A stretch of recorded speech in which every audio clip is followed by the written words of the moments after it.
乡亲啊，继续来看嘉义县一个男子甲太太来吵架，竟然是趁太太困去了后，甲面巾揾一种叫做薏米的药剂，然后提起往里的太太的喙甲片。这种的动作根本就是要害人的命。加在这太太精神滚良化救人，惊动大做伙爸仔母，这个男子才来停手。警察赶到场，甲抓起来，用杀人未遂甲移送。即卖已经互法院收押禁见。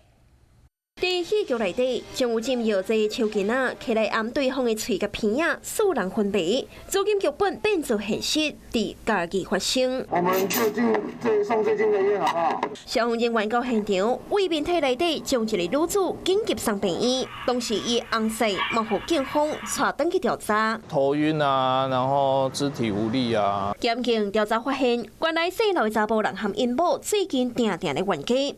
事发当天，两个人玩耍了后，查某人涉嫌提稳薏米的面巾，嵌伫困去家后的喙甲片顶。因某惊一个精神，拼死命喷。亲人听到声音，赶紧来看，伊才脱离危险。西贡警方接到通报来到现场了后，怀疑这个案情不单纯，将查甫人带登去派出所问话了后，移送法办。被告供称，案发前购买薏米是为了清洁之用，男认为合理。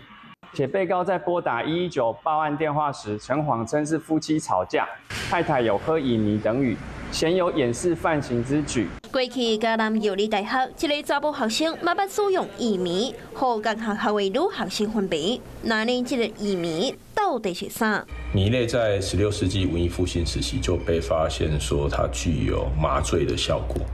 那当然最早被使用在动物的身上，然后后来发现说人的身上也具有一样的效果。虽然查甫人讲买薏米是为着变瘦，不过地方法院认定伊涉嫌犯着杀人未遂罪嫌重大，裁定羁押禁见。